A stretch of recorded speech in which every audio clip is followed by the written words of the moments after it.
Afternoon, I hope all of you had a good lunch. I had a good vegetarian lunch. Thanks for that. So I think like unfortunately I couldn't attend the previous sessions because I was there during some in that evaluation. And one thing I would like to comment is I was actually dumbfounded with the kind of projects that are there, right? Compared with the time when I studied. I think that the quality of the projects, quantity was always there, but the quality of projects has really gone up, and I think it's a tribute to all the people who are sitting here, and I know some of you are part of this project as well, right? So today, my talk is about 5G evolution and issues with network optimization. I hope most of you would have heard about 5G, right? So can I ask you a very simple question? Why do you need 5G? I mean, why do you need a G? What does G stand for? That you all know, right? Generation. Yeah. So basically, what happens is you have the 1G network, and then you have the 2G. 2G evolved into 3G, 3G evolved into 4G, and 4G is now going to evolve into 5G. It's not there yet. Please don't be confused and think that we are already in the 5G stage. We are still in the 4G stage. Okay? Most of the operators in India are in the 4G stage. They are doing LTE, and I recently read that just some of the operators are in the going the VoLTE phase. I hope you know the difference between LTE and VoLTE, right? Do you know what voice over LTE? Okay, so what is the fundamental difference between using a 3G network for voice and using a VoLTE network for voice? What is the fundamental difference? Okay, and how about for 3G? So assuming, okay, I don't have a VoLTE, and VoLTE doesn't come automatically, right? I need to have a IMS code, I need to have, purchase a license for that, and it costs a lot of money, right? So assuming I don't have VoLTE, so what would happen? And if I only have only have a LTE network and the underlay is UMTS, so how do I make a VoLTE code? They are not aware of those things yet. Am I right? VoLTE and LTE? Yeah, I'll go to the Yes. beginner. Yeah. If you're using 4G for data, whenever a call comes, you can shift it back to 3G. Yes, very good. So at least one per 1%. That's discounted. Okay. So 5G stands for fifth generation wireless technology. This is an evolution, and I would say this is a revolution now. From 1G to 2G to 3G to 4G was an evolution. From 4G to 5G, it is a revolution. Because it's going to transform lives, it is going to transform the way you do things, right? So it's going to be a revolution. It's not just about data rates, right? If you look at 1G, so this is the first phone. How many of you have used this phone? 1G phone? No one, right? So this started off, I think, in the 80s. I'm not that old, right? So like this started off in the 80s, and this got disbanded or decommissioned in the 90s, right? And just honestly speaking, just while preparing for this meeting, right, I was just trying to dig some information about this analog voice apps. It was called apps, okay, analog mobile phone service. And I was surprised to see that India never had these apps, whereas Pakistan had it. Pakistan had this, and they decommissioned it, I think, around 2002 or so. Okay, so from analog you went to GSM, and then I think some of you, looking at the faces, would have used this phone, right? Probably I think it's a 3310, if I remember right.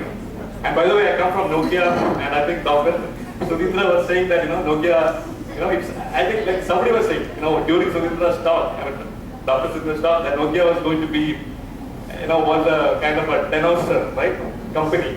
So people like us are humbly trying to revive that, okay, by positioning Nokia, like mostly into the 5G fold, right, to actually increase our space in 5G.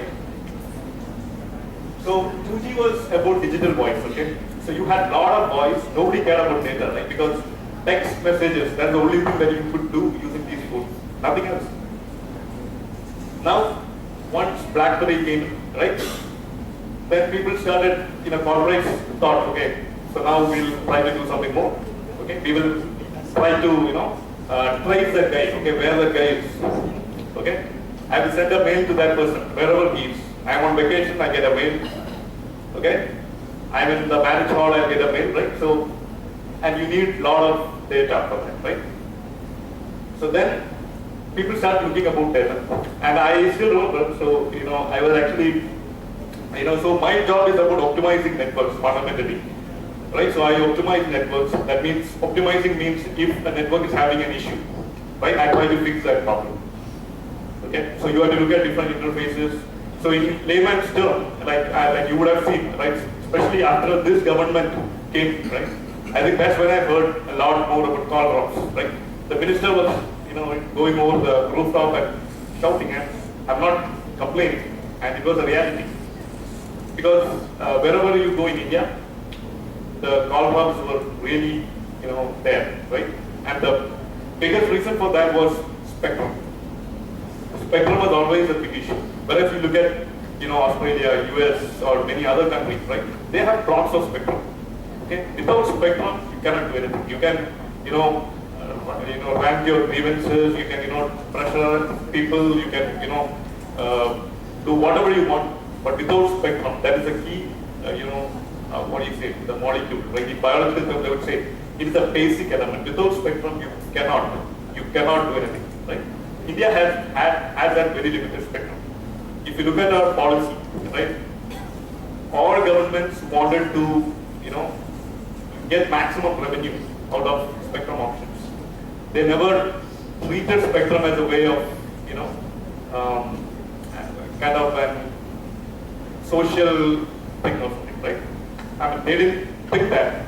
Most of the government, I would say, they didn't think that, okay, if you reduce the price of the spectrum, then more people, there would be more, towers, right? So in our language, we call towers as sites. So accidentally, I might refer to towers as sites, okay? Because I do it each and every day. So please bear with me. So these sites would have been, of probably 10 times more the scale of this if we had sufficient spectrum. So then, as I said, people started talking more about data, and then it's 4G, and that's why I put data on top. Okay, with 4G, because voice, there is a peak. Okay, that is already pretty big. Like how many times you will call, right? And when do you talk more?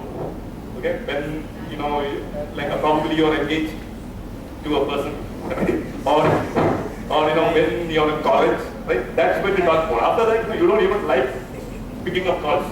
Okay, so voice has plateaued out. Okay, it's about data, the data part. And when I actually, I actually optimized the Reliance network. That was one of the largest networks at one time. Not Mukesh Ambani, it was the previous one.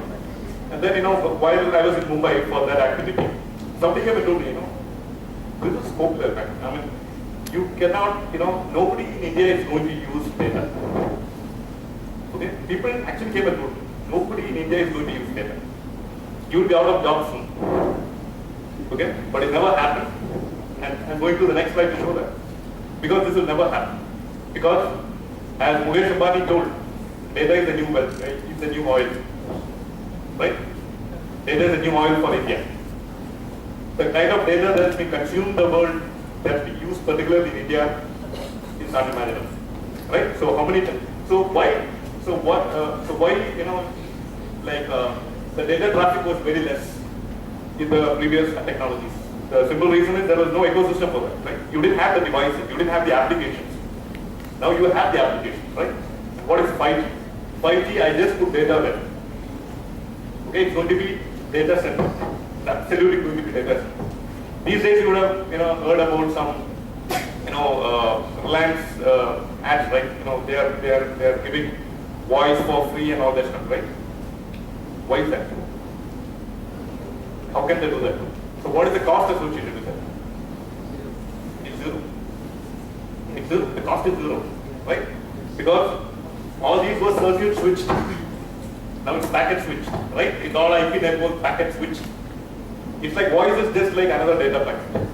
with more, error detection and, coding associated with that. But at the end of the day, it is a data pack, right? So technology doesn't differentiate between voice and data, right? So Mukesh Ambani also doesn't need to differentiate. Okay, it's as simple as that.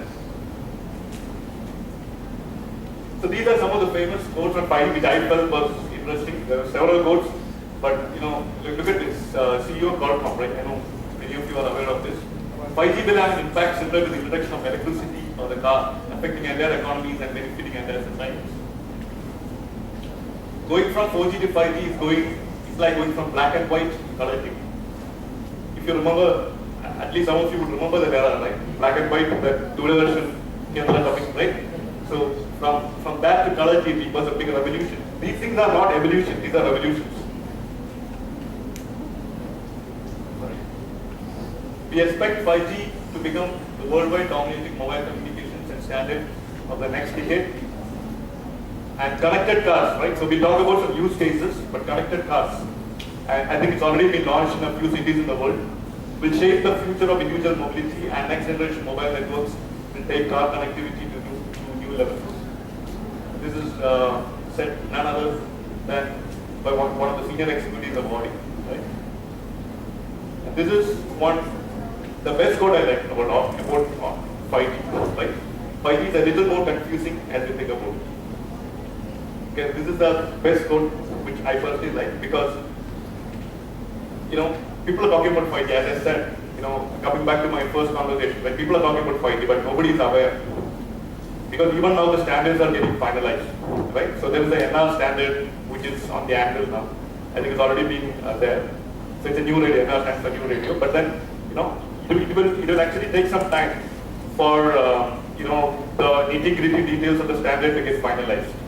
Right? And why is that? If you look at 2G, that's GSM, 3G, that's UMTS, HSDPA, that's 3.5G, and 4G, LTE, all of these, the standards were pretty much finalized, and then the commercial launches were getting started. And I am privy to this firsthand because I work for Nokia, so though I cannot reveal you to the names of customers and all this stuff, but I clearly know that because I sit into many of these calls every week. A lot of customers across the world are already asking Nokia. It's not the other way around. Earlier it used to be the other way around, right? Standards are getting finalized, and then Nokia or Ericsson or Huawei, these are the vendors for Samsung. These guys used to go and ask them, okay, hey, we are ready with our equipment. Do you want to purchase our equipment? And then we will demo and all this stuff. Now the customers are coming and asking, okay, do you have the equipment ready? And we are being pressured to ensure that we deliver the equipment on time. And we are facing stringent time requirements to adequate.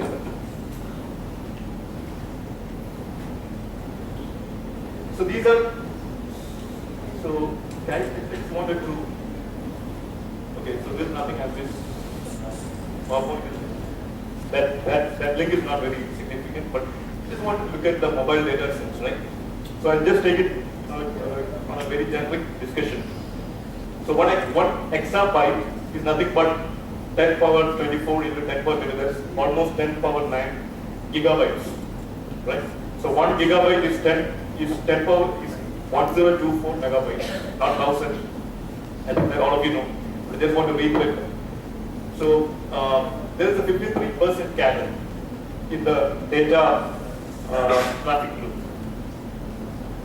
Okay, compounded annual growth rate, 53%. Compounded annual growth rate, that is a lot.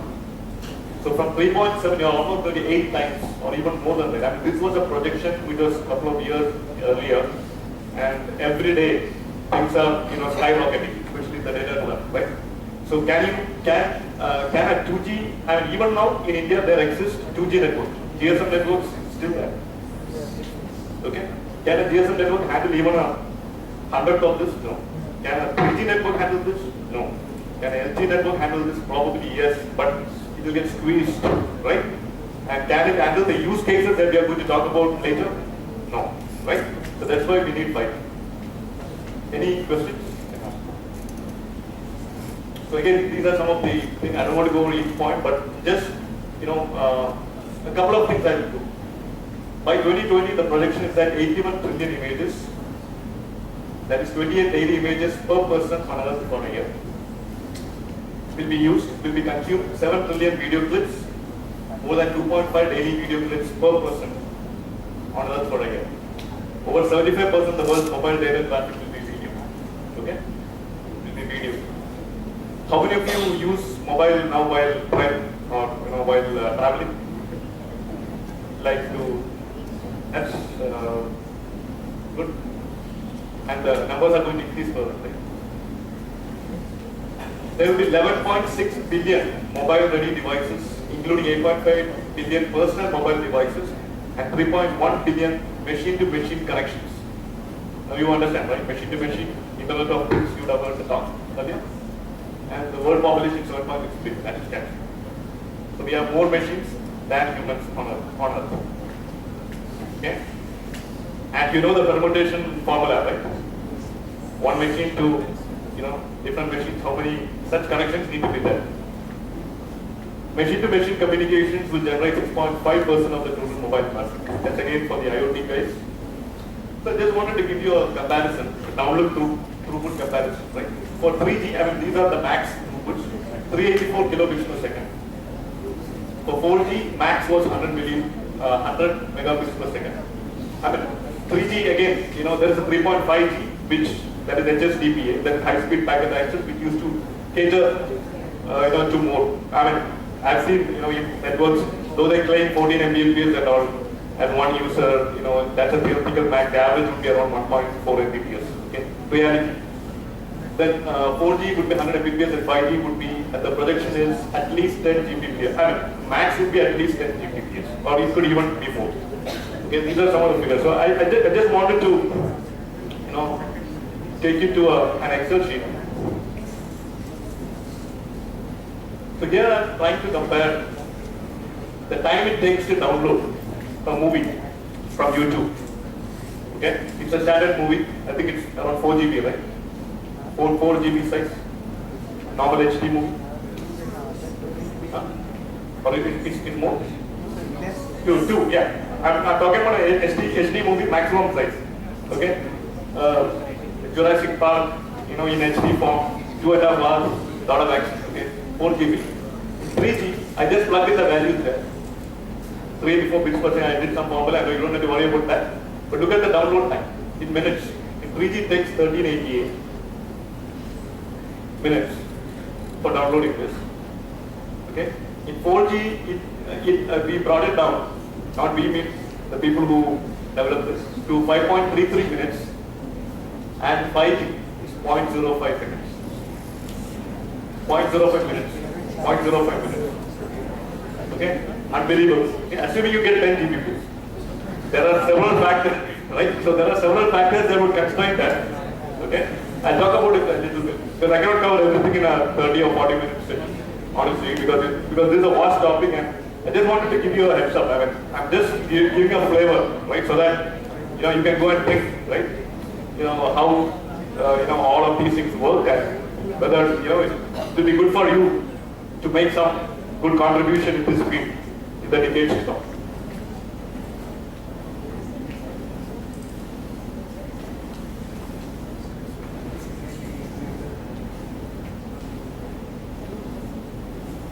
So what is the 5G spectrum? What is the band that we have? Anybody knows the spectrum that's being used currently for GSM, WCDMA, that is your peers, LTE? Any big idea? Megahertz, kilohertz, gigahertz, megahertz? Who's at kilohertz? The kilohertz is not correct, it's in megahertz. But, so basically, when GSM was started in India, it was in 900 megahertz. Okay? Then it's a precious band, 900 megahertz. Then later on, I think when Airtel and all came, because the first operator, if you remember, I'm not sure how many of you remember, but BPL Mobile, all these guys got 900 megahertz. Then Airtel and all came actually later. They got 1800 megahertz. And then, as recently I would say Geo, right? Geo has a TDD, that's time division duplexing. So they have which is 2300 megahertz, right? So you see the maximum, frequency band that we see is is 2300 megahertz or anything less than that. A typical UPS spectrum is 2100 megahertz. Okay? And when I talk about this, I'm talking about the downlink frequency. There are two parts to this if you're FPD. You have the downlink and the uplink. Okay? Downlink and uplink, there will be a separation between that. And that depends based on the technology. So, what is the relation between wavelength, that is lambda, and frequency? Lambda is C by F, right? So it's an inverse relationship. Higher the frequency, lower the lambda, lower the wavelength, right? So you can accumulate more antenna arrays at higher frequency bands. The thing about 5G is, so now you see the direct, I hope you're going to, I hope you're able to see that thing, right? So if you look at GSM, if you look at WCMA, if you look at LT, the bands or the bands are concentrated in a particular region, right? So anything which is less than 2300 megahertz, okay, that used to be the band. But look at 5G, where it starts from.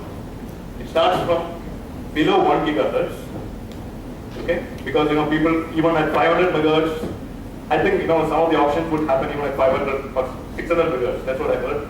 It goes all the way up to 300 gigahertz. 300 gigahertz. See the spans. Okay. So do you see a challenge? It's a big challenge, right? I mean, you cannot concentrate everything. The design itself will get complicated.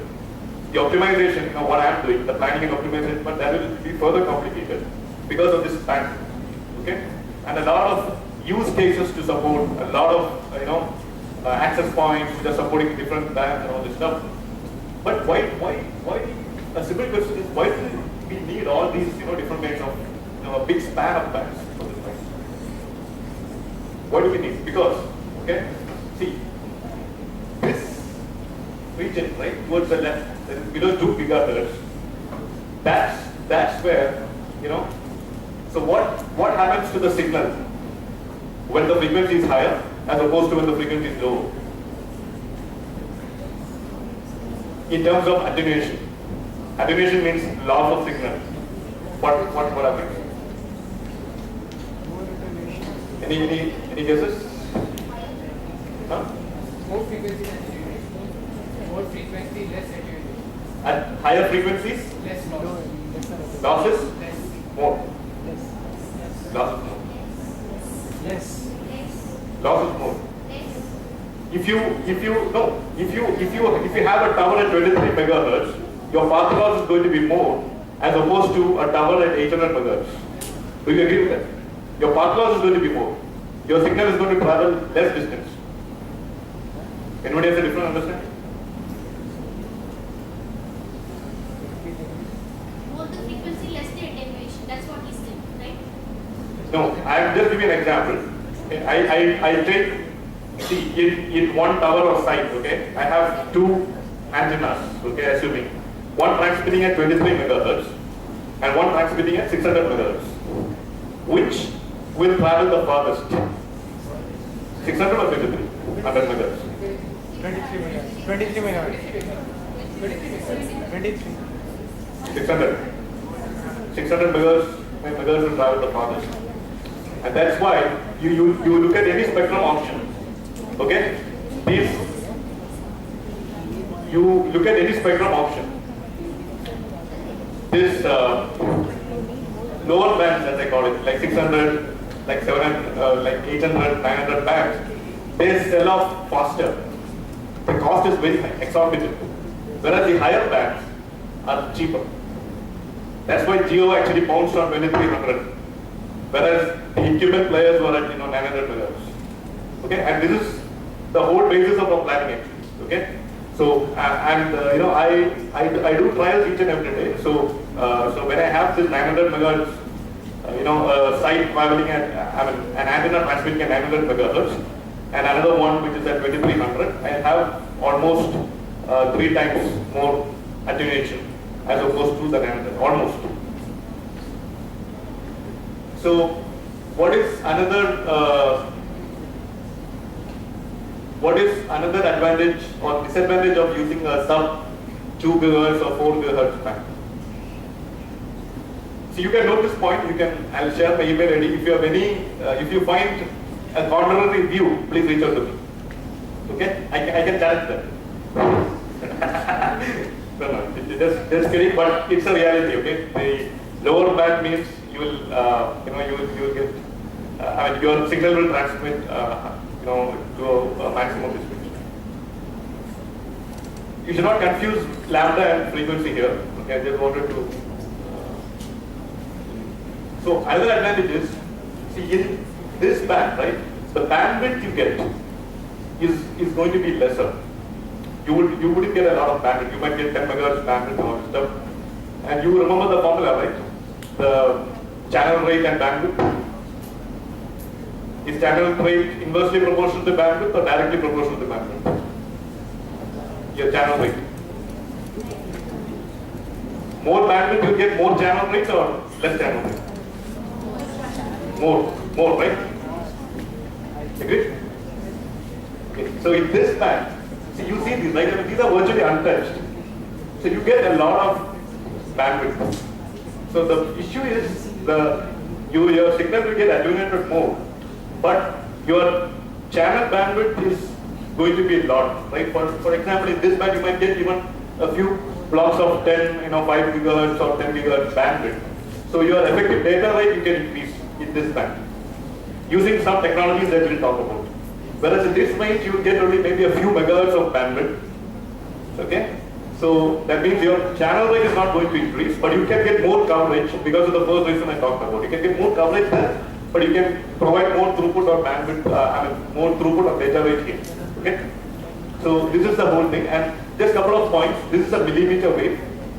There is anything above 30 gigahertz is a millimeter wave to 300 gigahertz. And anything from, I think, 3 to 30 is the centimeter wave. Right? And then anything less than that is the normal one. So, and I will just show you, how to, it's a very simple calculation actually. So you put the frequency here, you put the lambda here, centimeter and millimeter, right? So just lambda is equal to C by F, and you can see, right? See, I told about 30, right? So here, so if you have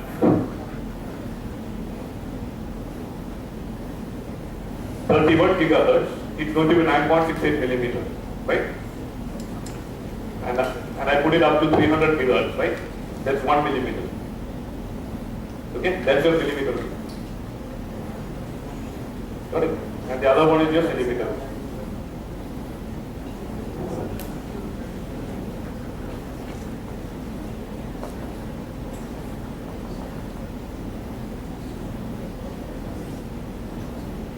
So these are some of the key characteristics about 5G. So as I said, sub 6 gigahertz, then 6 dC minus can be used for coverage, and millimeter wave for targeted coverage and enhanced throughput. There's a new subcarrier spacing. See, I don't want to talk about this in detail because it will be boring for you, and it will take a lot of time to catch up. But just a couple of points. Up to 256 coverage and amplitude modulation is being considered for 5G, right? And with 1024 also being analyzed in the lab. So this might also come right in a couple of years, right? So with more modulation, you will get more bits per circle, so you can increase your throughput. Okay. Then OFDM based waveforms are proposed. That's same for LTE also. In LTE in downlink you had OFDMA, and in uplink you had single carrier FDM, right? To balance the peak to average power ratio. Then in LTE the carrier spacing was 50 kilohertz, but here you have variable spacing. But don't worry about these 2 and 3 points. But I think the next 2 points are pretty much important. So in 5G we implement massive MIMO. I mean it's nothing new, but it is being implemented on a wide scale, right? On 5G, and then you have the beamform solutions also. And network slicing is another thing which is going to get implemented, right? So what is MIMO? MIMO was actually co-invented by an Indian person. His name is Raj. I think right now he's a professor at Stanford.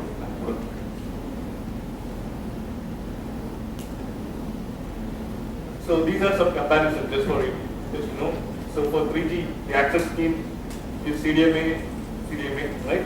4G is OFDMA, and 5G is OFDMA, and now also the access as well for some of the applications. Maybe I think for IoT, this will be used. Modulation is 3G is QPSK, then for HSPA, that is high-speed packet access, you could go up to 60 QAM, and for 4G, you could go up to 256 QAM, right?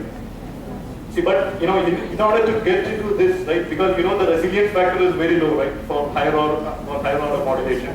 So your channel characteristics have to be really good to actually go into the higher modulation scheme, right? So here, if I have a tower here or a site here, if I'm very close to that, if I don't have multi-path reflection and the channel conditions are excellent, okay, I don't have like pilot pollution kind of thing, right? So I don't get cross interference from other towers or anything. Then probably most probably I'll get a good channel condition, and then this automatically switches to a higher order modulation scheme. So similarly for 5G, we are we'll go to even the next level of modulation. Okay. Now handover, is nothing but how you hand over a card or a data session from one tower, right, or to another tower. Okay, because as we all know, right, when we travel, right, I mean, like everything is seamless, right? But sometimes we know that the session drops, the data session can drop, or the voice session can drop. And why is that? Because there's handover failure. Okay, it looks very easy, but this is a very sophisticated mechanism. Okay, there are like so many things to optimize, and if you don't optimize that properly, your handover can fail. So soft handover and hard handover are there. So soft handover means it's made before break, okay, and hard handover means break. So soft handover means you already established a session with your target tower cell, as I call it, before you break the existing session. Whereas in hard handover, you break the existing session and then go over to the target. Antenna technology in 3G, we rarely heard about transmit diversity. It was mostly about receive diversity. In 4G, it was MI multiplied to multiple output. So you have EX diversity is coming into play again, right? So you have 2 cross 2 and rarely have seen 4 cross 4. But for 5G, you have very higher rank minor, right? So you go to maybe 64 cross 64. I heard that Nokia is trialing on 64 cross 64 also. So it virtually enhances the throughput, right? So you have to make hardware changes and all this stuff. I'll show you a short clip. Let me know if I go over. No, I put it in. Okay. Because initially I was thinking it would be over in 15 minutes.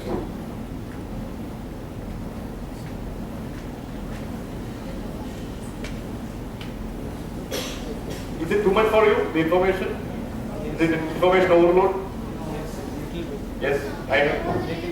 What is micro company, they would have understood. What is micro? I'll talk about it.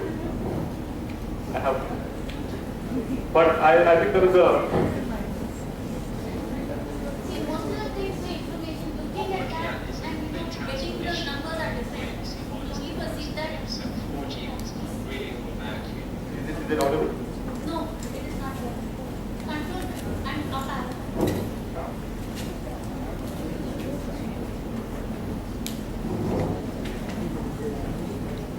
I'm not here to do a promotion about Nokia.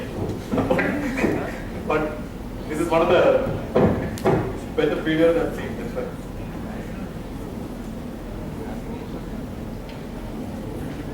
What we're looking at is a complete transformation of the way we see wireless networks today. So 4G was really all about communications with video and with fun.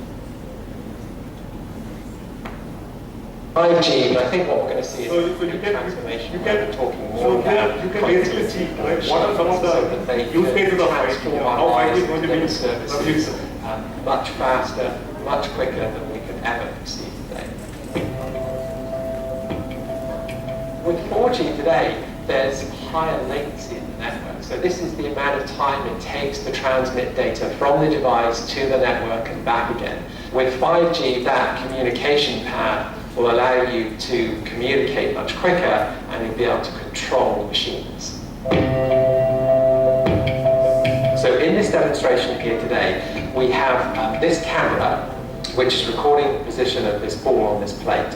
And then this position is recorded by a mobile edge cloud computing environment that then is intelligently controlling these robots, sending them the commands across the network to balance this ball on the plate. In this first demonstration, you can see on the screen here behind me, we're showing the current latency of what would be a 4G network. It's around 90 to 100 milliseconds. And on the right-hand side, you'll be able to see this line move as we move the ball on the plate. So what I'm going to do is move this ball right now, and we can see the oscillations here tracked on this graph, and how long it takes for the robots to collaborate with each other to get the information they need to balance the ball on the plate. And then we're going to switch into 5G mode. And we can see on this graph here that we've now gone from around 90 milliseconds to around 3 milliseconds, so much, much lower latency in the network. And I'm going to do exactly the same again. And we can see that we only took one oscillation there to correct the ball. So you can see how the reduction in the latency of the network improves the communication between the machines, which is critical for future networks.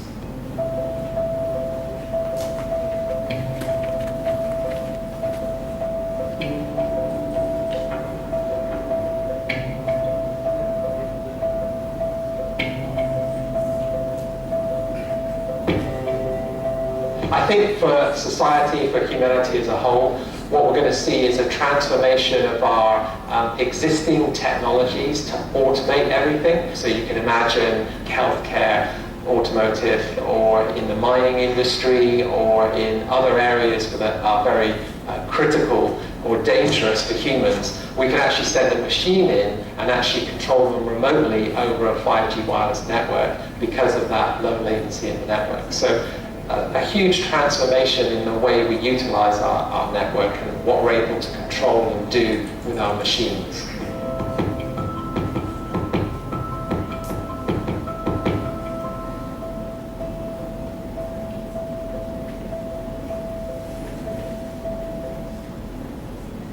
Let's see the difference. Right? It's pretty big.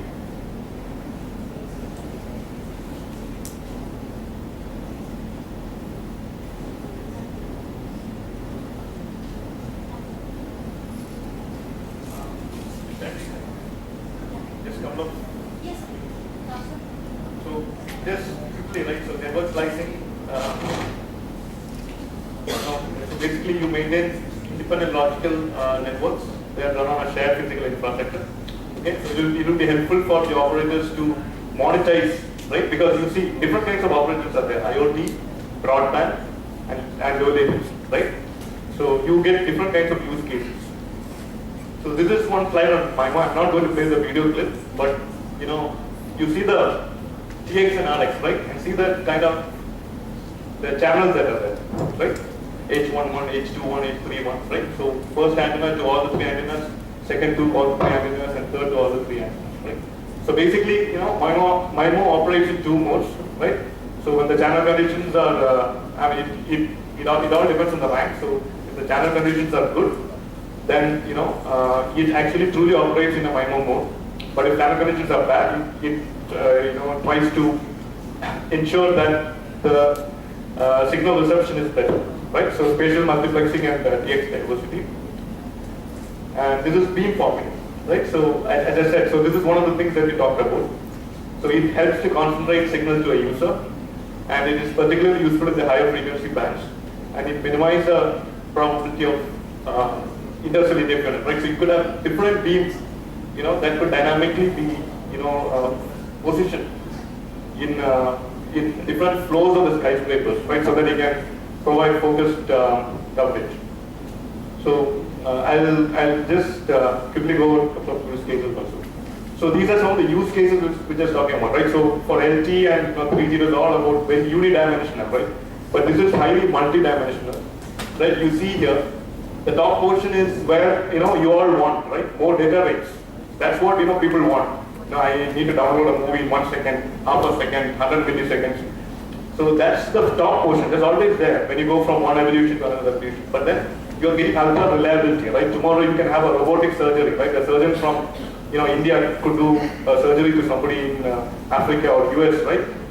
For that, reliability is very important. So that's when you talk about latency. Less than 1 millisecond latency is very important. You cannot have, additional latency or significant latency, right? Then these things won't work. Autonomous cars, right? Collision detection. You need to have very high latency. And then this part, I think, was talked about earlier. So it is the IoT part, massive machine-to-machine communication.